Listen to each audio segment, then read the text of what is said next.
When I was a little girl, my mission in life was a lot of things.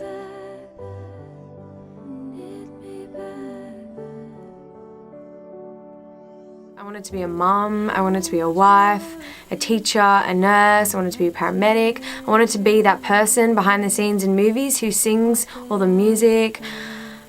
There's a lot of things I wanted to do, but most of all, I wanted to tell people about Jesus, and I wanted to tell my kids about God. I just wanted to tell people the good news, basically.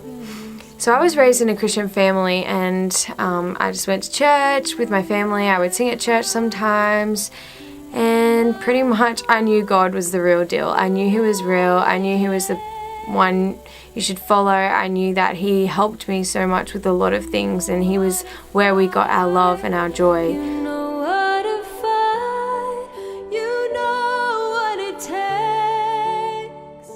But then I met a lot of Christians who spread rumors and took away some of my family and made it really, really difficult for me to be able to go to church. I was quite a young girl at the time, so I lost a lot of friends. I lost a lot of family members. Yeah, it wasn't very fun. And I guess that put a massive dark cloud over the whole Christianity thing. And I always tried to separate God from Christians, but found it really hard. So I was at the point where I just didn't have anybody. I had no friends. I was homeschooled and I had no friends. I went from having a bunch of friends to zero. Our Christmases stopped and everything just turned sour. So I had no choice but to go to school, and I had a really bad time at school. Just all the typical things that you get at school, you know, getting bullied, being left out, you know, having teachers not care, make things harder, yell at you for things you don't do, etc. But I remember in school where a couple months I would be like, yes, I'm a Christian, I'm following God, and I would act that, and then a couple months later I'd be like, no, actually I've changed my mind, I don't want to follow God anymore, and I would also act that out. And it came to a point where I was starting to realize that I wasn't really acting like a Christian, like I was confusing everybody. And if somebody was into God or wanting to learn about God, I would be confusing them just because one minute I wanted to be a Christian, the next minute I didn't. So I decided that I can't tell people I'm a Christian, I can't call myself a Christian because I keep changing my mind.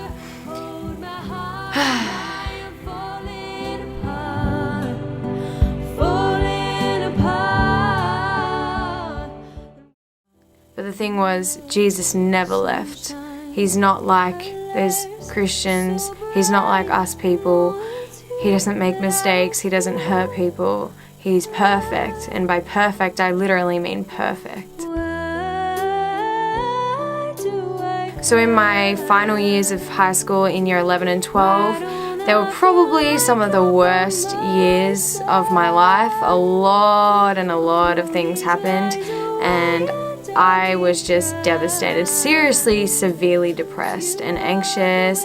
I had to do exams in a separate room. I was eating lunch in the toilets. Like, it was really, really bad couple of years.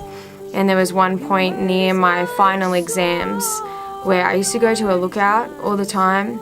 And in the middle of school and in my free periods and stuff, I would just go to a lookout before and after school because I just couldn't handle life. Sometimes I would sit there and play guitar and sing to the bush, and other times I would just sit there and journal, mostly. But this one time I had gone there, it was a school day, I must have gone there before or after school or something, and I was sitting there and I was journaling, and I was writing what I'm seeing and what I'm feeling, and I don't really want to say this. I don't really want to say this, but I feel like I should.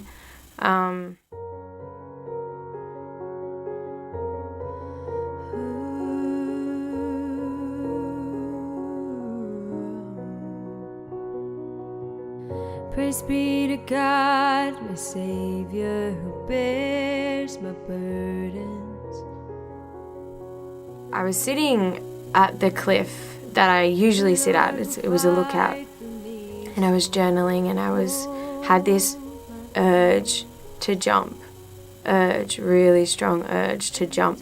I was scared because I felt like if I moved, I was sitting and writing, and I felt like if I stood up or if I moved, I would just do it. And I wanted to do it, but I didn't want to do it. I more just wanted my life to change. And every other time I had gone to that lookout, I barely ever saw anybody come at the same time as me. I was usually always alone, and so I wasn't scared of people turning up or anything. The years leading up to that, I was severely depressed, but this was like the point where I couldn't, like, how could I couldn't do any more. And I remember sitting there writing, and I was like in my own headspace because I never heard anybody walk up behind me. I just heard somebody say, "Hey, how's it going?" And I turned around, and suddenly I snapped out of this like feeling where I just wanted to jump, and I had my book open that I was journaling in, and I just turned around and I saw this guy, just like middle-aged sort of guy. One hand he had a smoke, the other hand he had a Coke, and he came and sat down next to me, and he started a conversation, and he just started saying, "So how's it going? What are you up to? Do you go to school?" "Oh yeah, my daughter goes to school," just all this stuff. "How are you going? What are you doing?" And I was just, "Oh yeah, I'm just sitting here, yeah," answering the questions. He's just telling me about his life and where he lived. He didn't even live like far away. He was telling me how his daughter goes to the same school as me, and you know, all this stuff, just telling me about his life. And then he finishes his smoke, has like a bit more of his Coke, and he goes, "Oh well, have a good day," and said something like that. And I was like, yeah, you too, or something. And then he was like, "Oh, see you later." And then he left. And I looked back at my journal, and I was like, I was so close to taking the step. And then all of a sudden, somebody comes up behind me and has a chat to me, and they don't even know me. And it's weird because I'd never seen him there before. Apparently he went there all the time, but I had never seen him there before. I'd never seen anybody there when I went there. And right at the perfect moment, somebody just came. They didn't say, "How are you?" Like, "Oh, are you okay? I read your journal." They just had a chat with me, and it changed everything. And I straight away knew that that was God. I knew that He had brought that guy there, or He had used him to help me, and especially in that situation. And straight away, as soon as he left, I looked back at my journal and I just thought, okay, God, yeah, okay, I get it. Like, thank you for giving me a sign. And I wrote it in, like, I can't believe a guy just came and spoke to me. So I suddenly, obviously I was still depressed and all that, but I didn't want to jump. And that's never gone away from me, ever. And that was about 4 or 5 years ago. And that has never, ever, ever, ever, ever, ever, ever left me. Obviously, I've gone through a lot of stuff since then, but that is the point where I just remember thinking, okay, God is real, and He has me, and that little tiny thing can just change me. I've been at breaking points since then, but I know that God has me, and I know that He loves me. And I know that He's real. And I know that when this world ends, when I die, even if I live a horrible life, I get to live a good one with Him, finally. I knew Jesus was always the real deal, but I just couldn't. I found it so hard to separate Jesus from the Christians as much as I tried to. Suddenly I just realized, okay, God cares. He cares, and He's not like them, and He cares for me, and He cares for my life. I will give you my love. I will give you my heart. So that's when I decided it didn't really matter what happened in my life. I had to follow Jesus, and I had to decide, and I had to not look back. And if I stuffed up, I stuffed up, but I can't look back. And I have to keep following God. I know He's the real deal, and I know at the end I get to be with Him.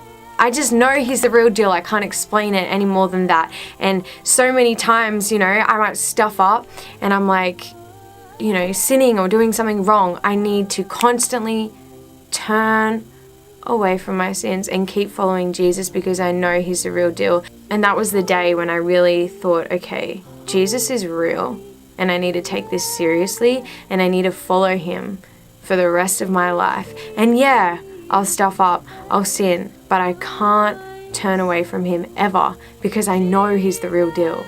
Obviously, life is still hard, and I feel like I have a testimony from then to now, really. Like, that was 5 years ago, but He saved me from something potentially really, really tragic.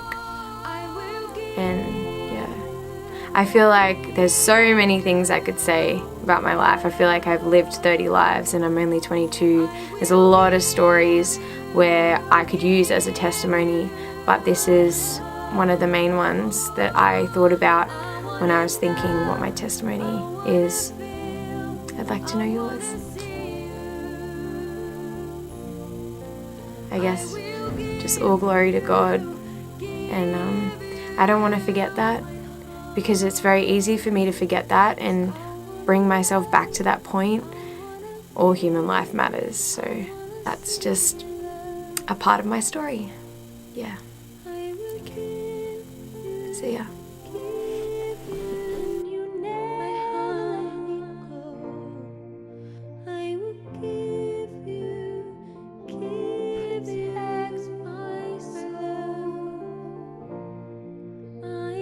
Trust you with my heart.